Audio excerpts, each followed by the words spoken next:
ভাল লাগছে? ঘরে তো এরকম শান্ত হয়ে শুয়ে থাকিস না। কি ভালো লাগছে। এটা গরম দেখি তো, এটা ভালোই গরম গো। রোদ এতক্ষণ রোদ পড়েছে না। না না সবাই একসাথে তো। হ্যাঁ এই আবার দেখো না পাকু। ওই দেখ ওই পুচকুটা আবার ওকে দেখে দেখে কপি করছে, ও শুয়ে পড়লো।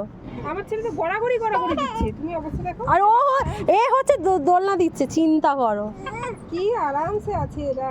আর সানা তো হাতটাকে বালিশই বানিয়ে নিয়েছে।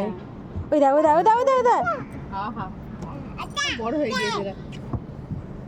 কি খেলা। চলো বাবা বাড়ি চলো। মা কটা বাজে গো? এই শোনা, গালটা লাল হয়ে যাচ্ছে এই করে। গালটা কেন দিচ্ছিস নিচে? ও র্যাশ বেরিয়ে যাবে। ইস দেখো দুটো গাল। দেখো খেলা দেখো, গড়াগড়ি দিচ্ছে নিচে।